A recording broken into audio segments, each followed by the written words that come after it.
have some very weird LEGO Star Wars rumors to talk about today. Most of the leakers that have leaked the information here in this video are pretty reliable. Anyway though, the first one that's been rumored is the 75385 Battle on Peridia. Now it says a $40 to $50 price range with 382 pieces. Will release in August of 2024, and it'll include Ahsoka in her white outfit, Ezra, Thrawn, Captain Enoch, and Morgan Elsbeth with a new face print. Now this figure lineup is obviously top notch. Like, this is pretty much everybody we wanted from Peridia and all the other minifigs that we haven't gotten from the Ahsoka show yet. And such a cheap set too. As for a build, there's nothing said about the build, and honestly I have no idea what it even could be. It could be anything from just like some landscaping to, well, maybe it's that platform that Ahsoka and Morgan fight on, or something related to the tower that they were in. Who knows? It could honestly be anything. Obviously it's not going to be anything too big at 382 pieces, but it sounds like the minifigs will definitely be the selling point of the set. Anyway, moving on to the next set, it is the 75389 Dark Millennium Falcon. Now this is kind of one of the ones I was alluding to in the intro. It's just so out there and weird, and I have no idea what this even is. Now it says it'll retail for $170, which is about normal for a Millennium Falcon. The figure lineup is so out of left field. A dark Rey, a white outfit Darth Vader, an evil C-3PO and an evil Chewbacca, as well as a Gungan in a blue outfit, and potentially one more figure. I have no idea what this set's gonna be, what it's trying to be. This is absolutely just wild, and again, not knowing anything about what it's going to look like or what these figures look like, I can't imagine this set's going to do well. I feel like it's going to totally fall flat. I don't know, I just feel like I wouldn't want to spend $170 on some crazy whack job set like this. The only figure from that lineup too that even somewhat gets me interested is the white Darth Vader. Otherwise, this set just sounds like a total dud to me. We'll have to see on that one. I have no idea what the deal with that is. Hopefully we get some more information on that one soon. This next set, it kind of follows the same vein of the Dark Millennium Falcon, but it actually does it right. It is the 75388 Jedi Bob Starfighter. Now for those of you that don't know, Jedi Bob is a classic figure in the LEGO Star Wars community. He was just a totally random Jedi released in an old gunship, and kind of has just become a favorite of the LEGO Star Wars community.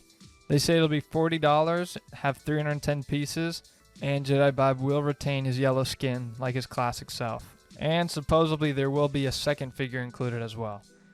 No idea what that one could be. Maybe it could be another classic figure, like a classic clone trooper with the cutout visor and black head. I think this could be a pretty cool set.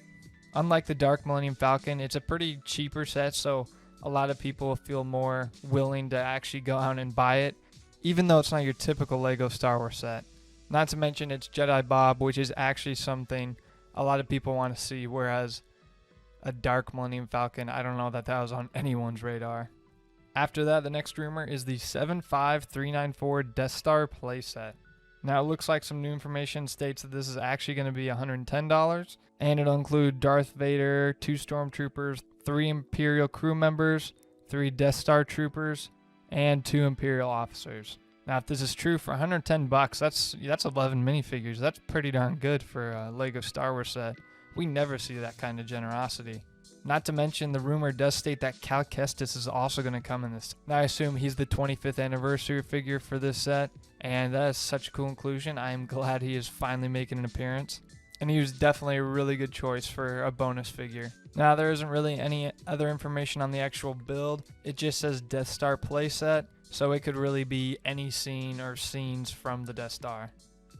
Next one up is the 75396 Escape from the Sarlac. Now this one's going to be $90 and have 558 pieces and have an August release. It'll include Han, Chewie, Lando, and Boba, as well as 2 other minifigures. Now this set makes total sense, as it's been heavily rumored and speculated that the UCS set for later this year will be the UCS Jabba sail barge, so it totally makes sense to have this set next to it and go along with it. It has been a while, I believe, since we've gotten a Desert Skiff and Sarlacc pit set, so I'm pretty happy to see it make a return, especially right next to the sail barge, because it'll just fit perfectly. Our next set is the 75393 XWing and Tie Fighter. This one will be $110, have 1,058 pieces, and it should include a TIE pilot, X-Wing pilot, an astromech, and 2 additional figures. I'm really interested in how these are going to actually look because the piece count isn't that big. I think it's big enough that they can make decent models, but I'll be really interested to see how big these are and how they look.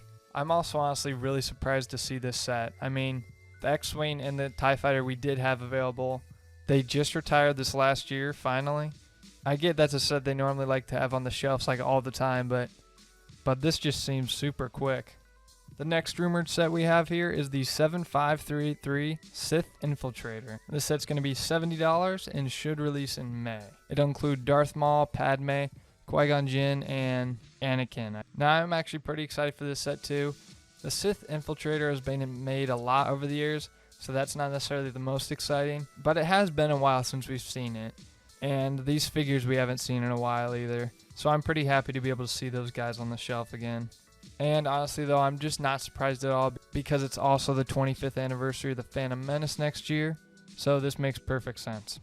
Alright, the final rumor in this video is the 75398 buildable C-3PO. Supposedly this will be $150 and release in August. And it'll also include a C-3PO minifigure. This one's whatever, not that exciting, but it definitely makes sense because they are making a buildable R2-D2 in the $100 price range, so they'll look really good next to each other. So while I know this isn't going to be one that really gets people that excited, it definitely makes sense.